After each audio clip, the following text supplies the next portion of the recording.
아멘. 이 시간 우리 송정면 목사님 말씀을 듣습니다. 내가 너를 지명하여 불렀단다. 은혜를 사모하는 마음으로 하나님 앞에 영광을 돌리기 위하여 우리 할렐루야로 하나님을 찬양합니다. 할렐루야. 박수를 치려면 치시고.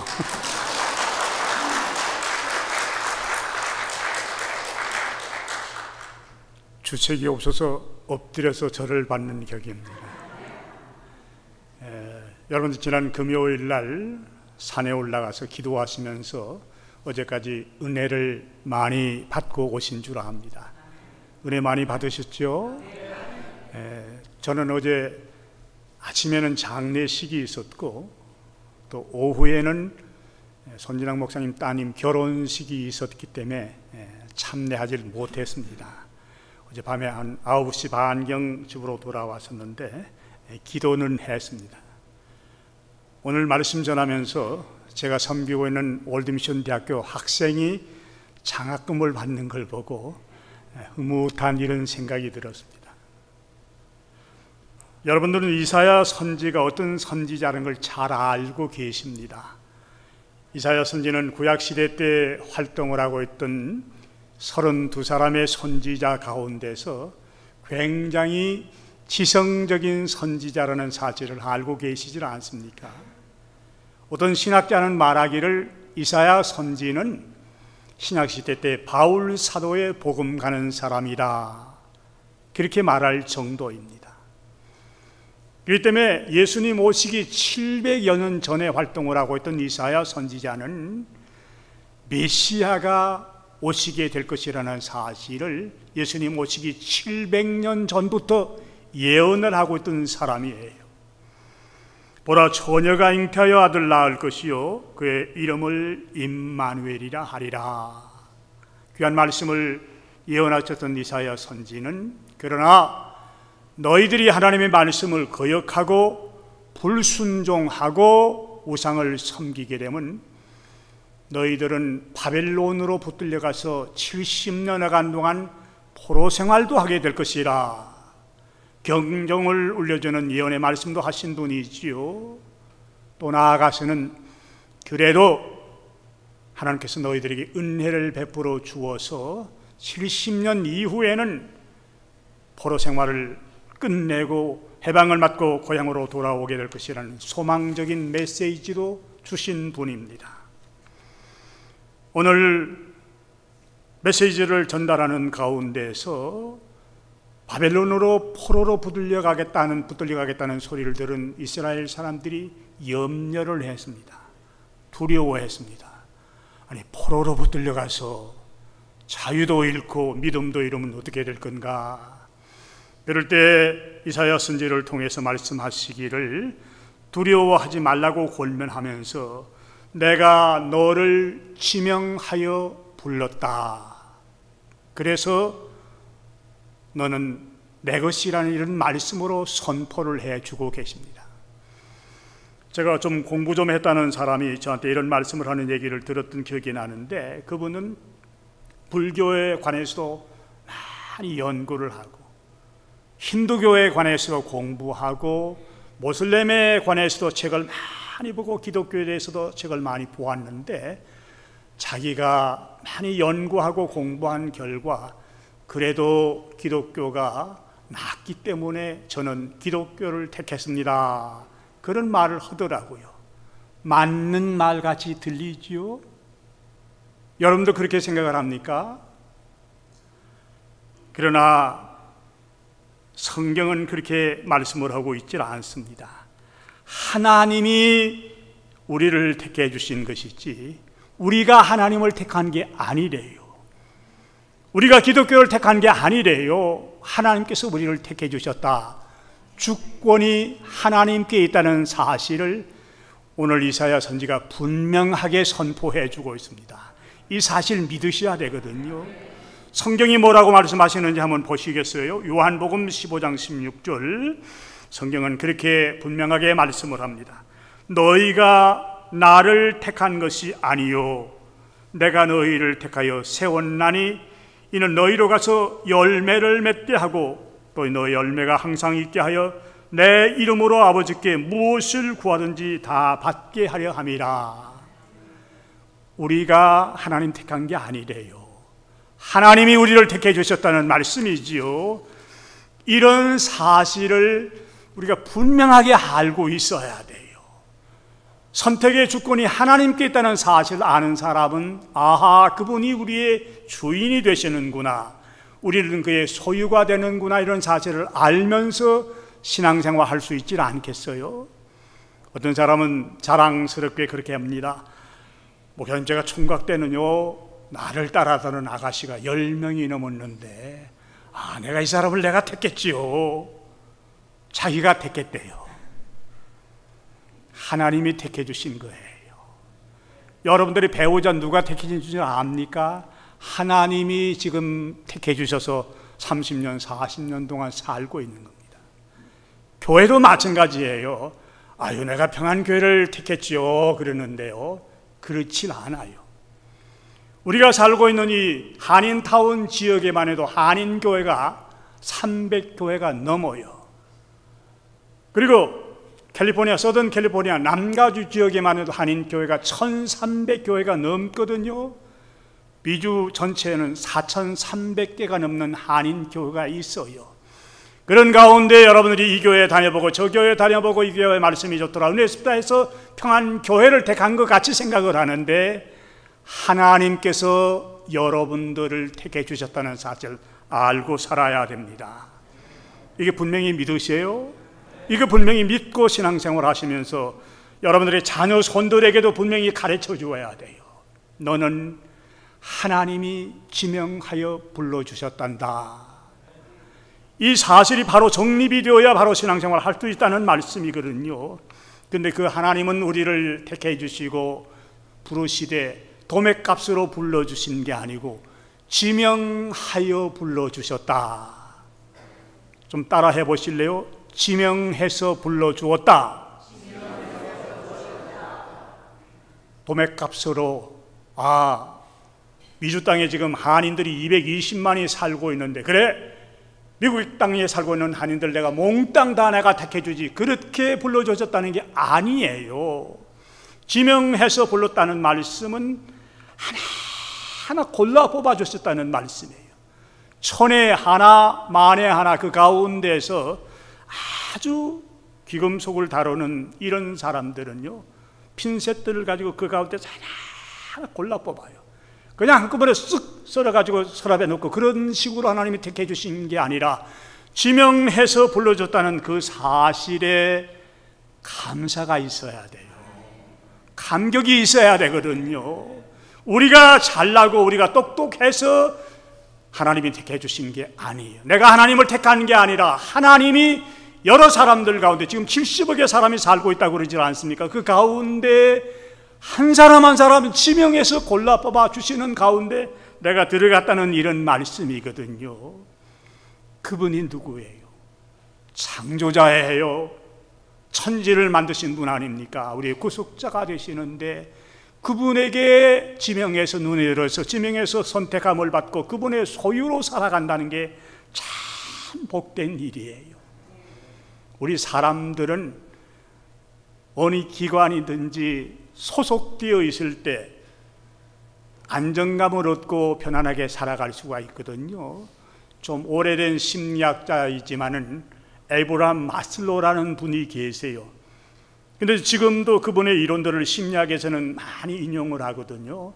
그분의 이론을 빌리면 사람들에게는 1차적인 니드라는 게 있다. 우리 한국말로 번역하면 욕구라는 말이에요. 우리가 배가 고프면 먹고 싶은 생각이 다 있어요. 이건 죄가 아니에요. 갈증이 생기면 물을 마시고 싶다는 생각이 있지요. 그것도 죄가 아닙니다. 피곤하면 좀 앉아서 쉬고 싶다, 들어누워서 쉬고 싶다, 이것도 죄가 아니에요. 1차적인 사람의 니드예요. 그런 게 채워진 다음에는요, 조금 더 나아가서 나도 누구로부터 좀 인정을 받고 싶다, 그런 생각이 다 있게 마련입니다. 우리 어린 학생들도 학교에 가면요, 자기 담임 선생님에게 인정을 받고 싶어하는 마음이 있어요. 잘못된 게 아니에요. 교회 나오신 여러분들도 아마 그런 생각 가진 분이 계실 거예요. 나도 담임 목사님에게 좀 인정받아야지, 장로님들에게 인정 좀 받아야지. 이게 그렇게 잘못된 생각이 아니거든요. 제가 그래도 명색이 학교 총장으로 섬기고 있다 보니까요, 우리 학생들도 저한테 인정을 받으려고요, 어떤 데는 막 주스도 사오기도 하고 캔디도 갖다 놓기도 하고 그래요. 그게 잘못된 생각이 아니에요. 그런 다음에 어딘가에 소속이 되고 싶다. 그래서 여러분들도 선교에 소속되셔야 돼요. 초장에도 소속이 되셔야 되거든요. 교회 생활하면서도 교회 적을 두질 않고 왔다 갔다 손님같이 지내는 분도 있는데, 그렇게 신앙생활 하지 마시고요, 정식으로 등록을 하셔야 여러분의 마음이 편안해지고 안정된 신앙생활을 할 수 있어요. 무슨 말인지 잘 못 알아들으시. 부평초같이 그저 내려가는 대로, 흘러가는 대로 이렇게 사는 게 아니라, 하나님께서 나를 이 교회에 보내주셨기 때문에, 하나님께서 선택해 주셔서 평안교회를 섬기게 도와주셨기 때문에, 내가 평안교회 식구의 한 사람으로서 섬기겠다는, 소속해서 섬기겠다는 마음들을 가지게 되면요, 여러분 마음이 편안해져요. 자, 우리를 택해 주신 그 하나님이 우리의 모든 것을 책임져 주실 것이라, 그렇게 약속의 말씀 주시거든요. 바벨론의 포로로 붙들려 갈 것이라는 이런 말을 들었던 이스라엘 사람들이 두려워할 수밖에 없었어요. 겁이 날 수밖에 없었어요. 그럴 때 그 하나님께서는, 너는 두려워하지 말아라. 네가 물 가운데로 지날 때 내가 너와 함께 할 것이라. 강을 건널 때 물이 너를 침몰하지 못할 것이라. 네가 불 가운데로 지날 때 타지도 않을 것이요 불꽃이 너를 사르지도 못하리니, 택해 주신 그분이 주인이 되기 때문에 모든 걸 책임져 주시고 보호해 주시고 인도해 주신다는 말씀이에요. 자식들을 키우고 있는 부모님들이 많이 올라오셨는데, 우리 부모님들은 자식들 먹는 거, 입는 거, 교육하는 거 다 책임지시려고 그러세요. 내가 좀 못 먹고 굶더라도 내 자식은 먹이고 싶은 생각이 있지 않습니까? 내가 변변치 못한 옷가지를 입고 다닌다 할지라도 우리 자식들은 좀 많은 거 입히고 싶은 생각이 들게 마련이거든요. 내가 비록 공부를 못해서 가방끈이 짧다고 할는지 모르는, 그래도 우리 자식만은 반듯하게 좀 공부시켜보고 싶은 생각이 다 들게 마련 아닙니까? 아주 쉽게 말씀드리기 위해서 예를 들어 설명을 해드릴게요. 꼭 같은 시기에 한국에서 이민 동창 두 사람이 살고 있다고 그럽시다. 이민 온 지 10년이 넘고 결혼한 지 15년 이렇게 되다 보니까 자식들을 두었는데, 동창 친구의 자식은 생기기도 아주 잘생겨서 똑똑해요. 머리도 스마트하고 샤프하고 건강하고 뛰어놀기도 잘 뛰어놀아요. 근데 우리 자식은 이렇게 이쁘게 생기질 못했어요. 그렇게 똑똑하지도 못해요. 병치레를 맨날 해요. 그런다고 해서 그 어머니가 우리 친구 자식하고 좀 바꿨으면, 이런 생각하지는 부모들이 있어요? 한 사람도 없을 거예요. 아무리 내 자식이 잘못생기고 덜 똑똑하고 병치레를 한다 할지라도 내 자식은 내 자식이고 내 새끼이기 때문에 내가 책임지고 싶은 마음을 가진 것이 부모님의 마음 아닙니까? 하나님의 마음이 이런 마음이세요. 내가 지명해서 불러주었기 때문에 너희들의 모든 가는 길을 책임져주고 보호해주고 인도해 주신다는 말씀이거든요. 그래서 두려워하지 말아라. 여러분이 잘 아는 대로 이스라엘 백성들이 물가로 지날 때가 있었지 않습니까? 애굽을 떠난 지 90일도 채 안 돼서 홍해바다 앞에 가로놓였던 때가 있어요. 뒤에는 애국 군인들이 무장을 하고서 막 추격을 해들고 앞에는 홍해바다가 가로놓였었는데, 하나님께서는 모세를 통해서 홍해바다를 가르시고 그 홍해바다를 건너게 하지 않습니까? 물 한 방울 묻히질 않고 200만이나 넘는 대식구들이 홍해바다를 건너왔었어요. 뿐만 아니죠. 가나안 땅에 들어가기 직전에 요단강을 건너야 되는데 그때 물이 얼마나 많이 범람했는지 물이 찰랑찰랑, 두 개 찰랑찰랑 할 정도로 물이 범람했었는데 홍해바다를 건넜던 이스라엘 사람들, 요단강을 건너면서 물 한 방울 묻히지 않고 다 건너오질 않았습니까? 불꽃 가운데 다닐지라도 타지 않게 할 것이라고 말씀하신 말씀 잘 기억하시죠? 바벨론의 포로로 붙들려갔던 그 다니엘의 세 친구 사드락과 메삭과 아베느고가 금상 앞에 절하지 않으면 뜨거운 풀무불에 집어넣을 것이라는 느부갓네살 왕의 칙령을 거부하다가 뜨거운 풀무불, 그것도 연인날보다 7배나 더 뜨겁게 한 아주 활활 불이 타오르는 풀무불에 던짐을 받지 않습니까? 그런데 하나님께서 머리털 하나 거슬리지 않고 구해내 주셨던 사실을 기억을 하고 있지 않습니까? 하나님이 하신 말씀은 살아있는 하나님의 말씀이기 때문에 1.1획이라도 변함없다는 사실을 알고 앞날을 어떻게 살아갈 건가, 내 자식들을 어떻게 교육시킬 건가 걱정하지 마시고 택함을 받은 우리들이기 때문에, 하나님의 소유이기 때문에 주인 되신 우리 하나님이 책임져 주실 것이라는 믿음을 가지고 살아나가시기를 주님의 이름으로 부탁을 드립니다. 제가 이제 은퇴를 한 목회자 아닙니까? 그러니까 저는 이제 지나왔던 일을 종종 이제 생각을 해보는데, 제가 초등학교 다닐 때는 초등학교라고 부르질 않고요, 국민학교라고 그랬었어요. 그렇죠? 여러분 국민학교 졸업한 사람 많이 계시죠? 한국에서. 저도 부산에 있는 내성국민학교 45회 졸업한 사람입니다. 근데 국민학교 다닐 때요, 제가 앞으로 미국에 가서 살아야지, 미국에서 뼈를 묻어야지, 이런 생각을 이만큼도 해본 일이 없어요.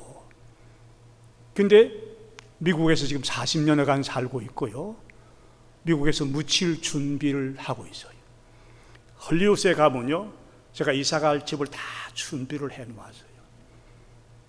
제 집 5평, 0.5평이구나. 5평이라고 그러면 저 목사가 욕심이 많아서 큰 집인데 반평이에요. 반평. 쉽게 말하면 우리 집 사람 반평. 제가 초등학교 다닐 때 한국 땅에서 미국 땅에 묻힐 것이라고 요만큼도 생각을 못 했었는데 하나님이 미국 땅에 묻히도록 그렇게 하시더라고요.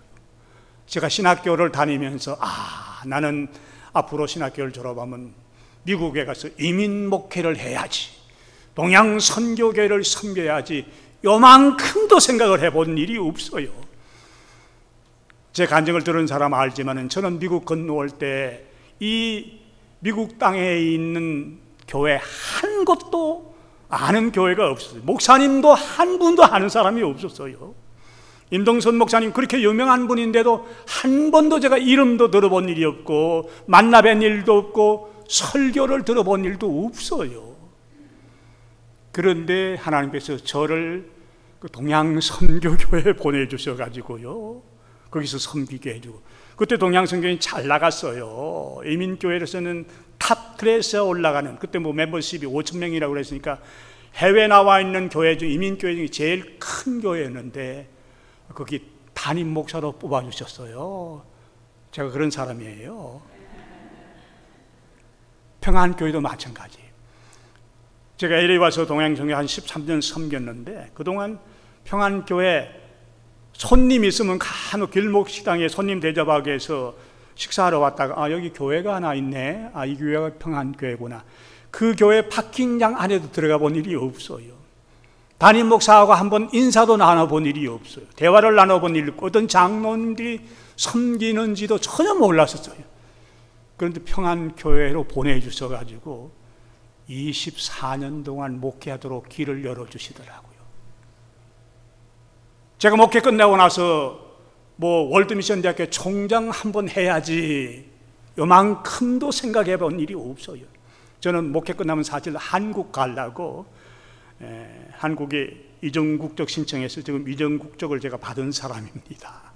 그렇게 생각했는데 월드미션 대학교 총장으로 섬기라. 본래 총장의 임기가 한 텀이 3년인데 3년 다 끝났어요. 그런데 이사회에서 한 텀 3년 더 섬겨주십시오. 그래서 2018년도 6월 1일까지는 제가 월드미션 총장으로 섬길 거예요. 총장으로 섬기면서 복음방송 사장 한번 해먹어야지. 요만큼도 생각해 본 일이 없어. 꿈에도 생각해 본 일이 없는데 하나님께서 겸임해서 귀한 사역들을 맡겨주시는 걸 보고 아하, 내가 2018년도에 월드미션 총장을 그만두게 되면 그때까지 하나님 생명 연장시켜 주시면 다른 일거리를 주시겠구나 확신을 가지고 있어요.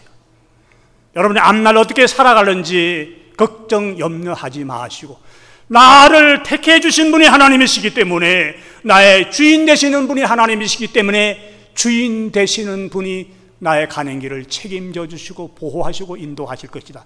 믿으시면 아멘 하세요.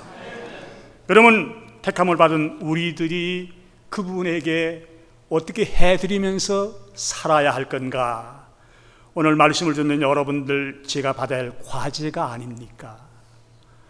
자, 그분 어떻게 해드리면서 살아야 되는지를 묻고 있는 저희들에게 솔로몬 왕은 이렇게 말씀을 해 주십니다. 잠언 25장 13절에 있는 말씀, 영상의 말씀 좀 띄워주시겠습니까? 그 말씀 좀 띄워주신 말씀 한 목소리로 보십시다. 방송실, 자, 말씀 보면서 같이 봅니다. 시작.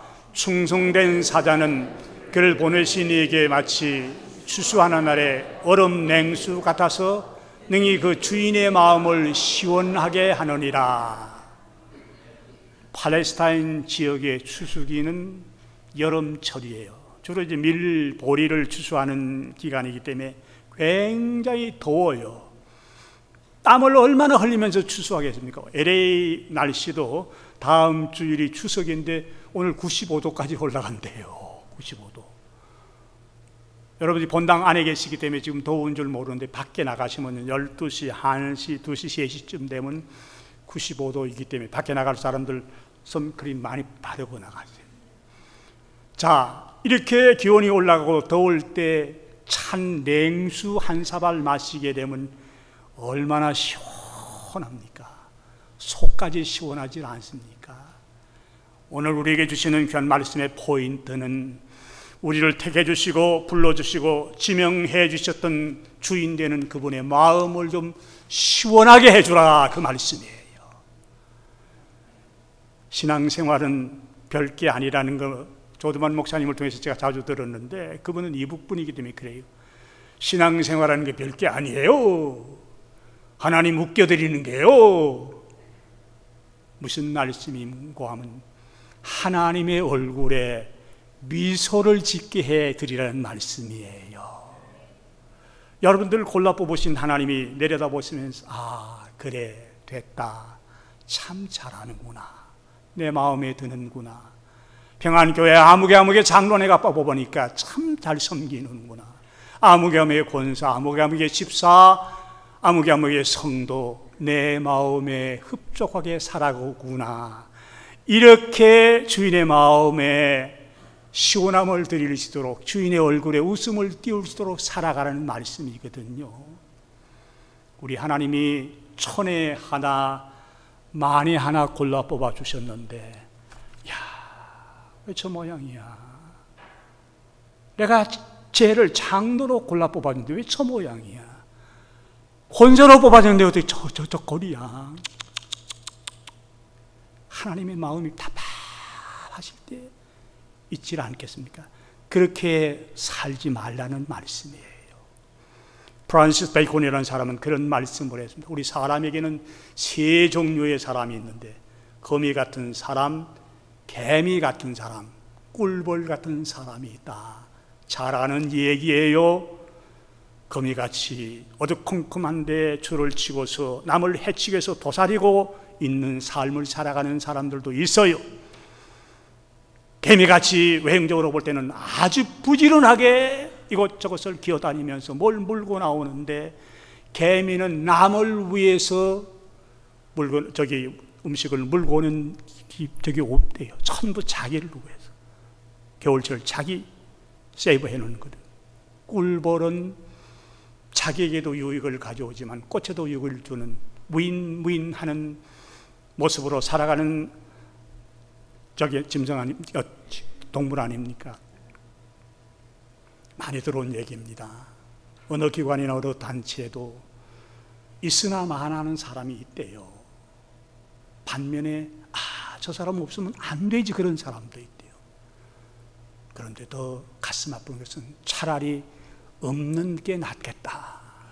여러분들에게 해당이 되고 저에게도 해당이 됩니다. 여러분이 소속되고 있는 초장에도 해당이 될 수 있고, 여러분들 선교에도 해당이 될 수 있고, 저희 교회에도 해당이 될 수 있습니다. 가룟 유다 같은 사람을 향해서 차라리 너는 나지 않았으면 좋았을 뻔했다, 이런 소리 듣고 살았어야 되겠습니까?